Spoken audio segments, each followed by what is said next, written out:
Well, hey there again. This is Steve Ellis of Quest Ministries, trying to tackle a number of the tough questions that people are raising about faith, about God, about life. We've covered a lot of these questions already in this series called I'm Glad You Asked, our online apologetics course.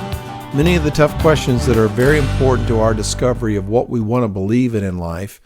And one of the questions we talked about recently is Jesus the only way to get to heaven? That's our previous broadcast, but in this one we're going to cover the follow-up question that logically follows.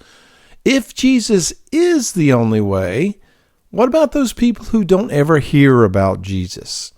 I mean, what kind of chance do they have? If they're sitting there in that remote island and there's no missionary, no Bible, no church, and Jesus is the only way, well, what's fair about that deal? How can that guy have a chance? Will God judge those who have never heard about Jesus? And quite frankly, the question is God really fair? If that's a scenario that would possibly play out in life, that somebody could be judged and they don't have all the information, well, I mean, how fair is that kind of God? Well, let's look at that question in three parts. First of all, let's look at the idea that God will not judge anybody. He's so loving, so accepting. He just won't ever exclude anybody. A second scenario would be that he will judge, but it'll be totally unfair to judge people without them having the proper information. And then the third scenario we'll look at is God will judge, but it will turn out to be very fair. Let's look at the first of those three, that God will not judge. Now, there's a problem with that scenario because in the Bible it says that all of us will stand before God sometime in judgment. This is a theme that's repeated in the Old and the New Testament. In Romans it says the judgment arose from one transgression resulting in condemnation, and through one transgression there resulted condemnation to all men. And through the one man's disobedience the many, that's you and me, were made sinners.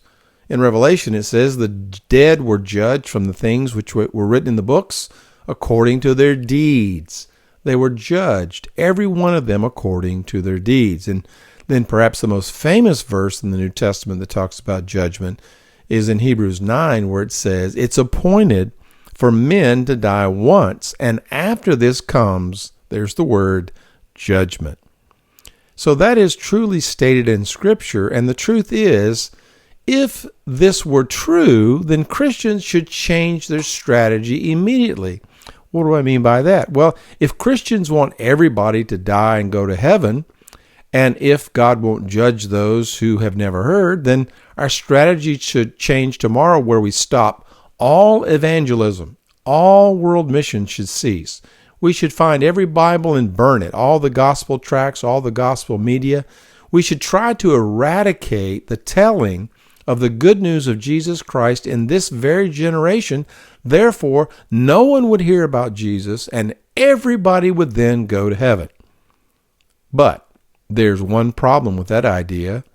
We were given something called the Great Commission. Jesus himself, the founder of Christianity, said, go and tell everybody. So that can't work. And here's another reality on this issue. Ken Boa has often said, people are not lost because they have not heard.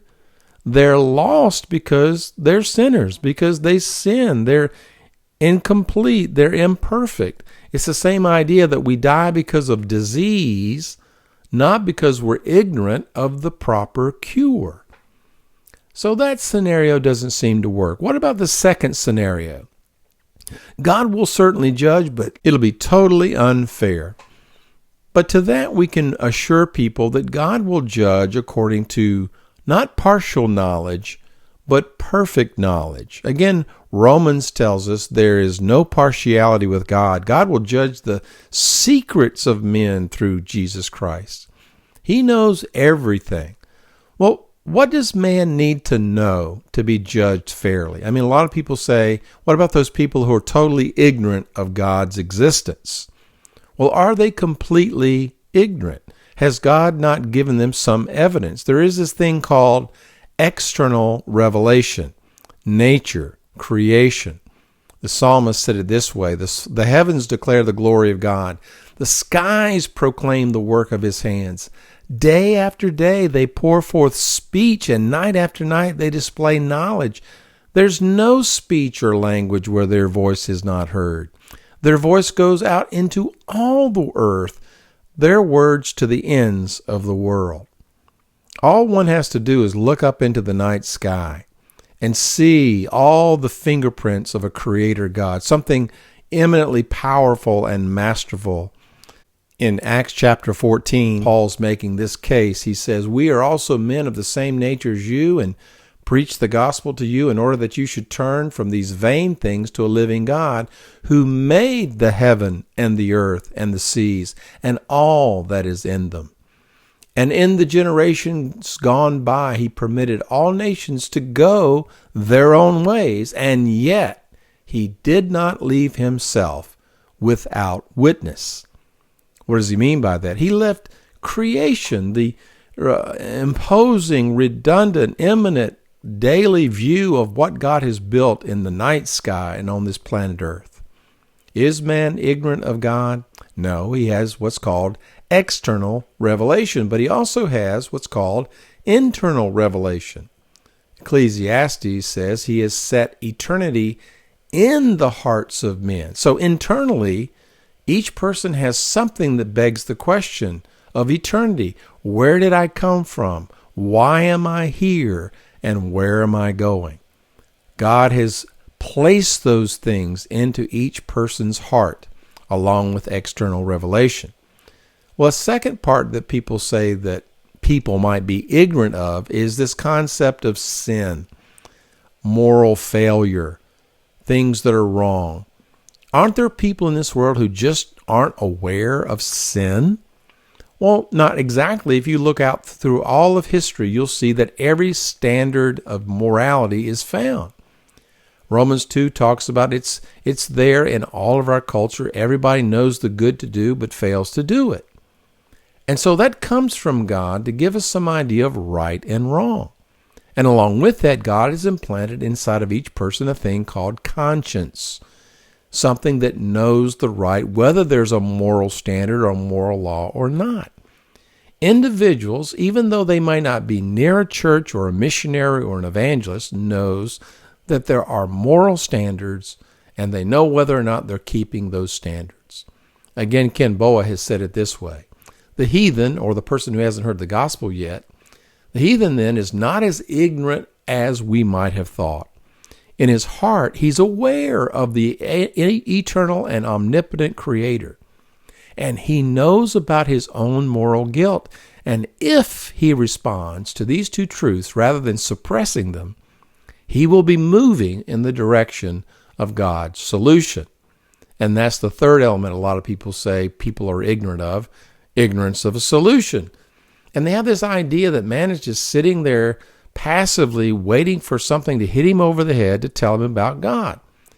But there is human responsibility here in all generations, in all cultures.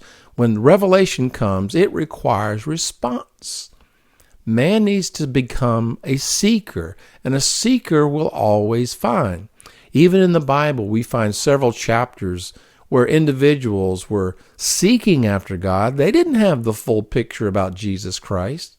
But wherever these seekers were found, God made it his business to supply the missing pieces of the puzzle until they had a full picture of Jesus Christ. That's a sovereign thing. That's what God chooses to do through people and other means. And also we have to realize that there are those means called missions, but there are other means as well. You might say, well, there's somebody so far and remote in places of the earth that no message of Jesus Christ could penetrate. Well, that doesn't stop God. He has the means of the supernatural. We are hearing reports of people in distant countries, far away from any Christian influence, having visions and seeing the resurrected Christ appear to them, angels appearing. Even in Muslim countries today, people are converting to Christianity because of the supernatural. So God has that as his ace up the sleeve anytime he wants it. So will God judge unfairly? Are people ignorant of God? No, there's external revelation, there's internal revelation. Are they ignorant of the concept of sin? Well, not really, because there are moral standards where they live, and there's their sense of internal conscience. Are they ignorant of the final solution in Jesus Christ? Well, revelation requires that they respond and seek more of that trail. And God promises that if seekers seek, they will find and provide missions or other means to that ultimate picture of Jesus Christ. Every person has some knowledge of God. Every person has some knowledge of their problem of sin and their need for a solution. The reality is, if anyone seeks to know that solution, God will make sure that that individual hears about Jesus Christ. And this same God who has perfect knowledge will therefore judge all persons after death based upon their knowledge of and their response to the gospel. So our three-part propositions lead us to the final conclusion that God will judge, but it will be perfectly fair. He will know all that that individual has been exposed to, how they've responded to that revelation, and how much they've sought the solution. Well, some of you are thinking, well, what about other religions that come along and supply other alternatives than Jesus Christ? But the truth about other religions is they were spawned not out of a search for truth, but the Bible tells us that they were spawned as a perversion of the truth that mankind originally had. Now, what do I mean by that? If you look at man-made religions, they do two things all the time. They minimize two essential truths. They minimize the horror of sin.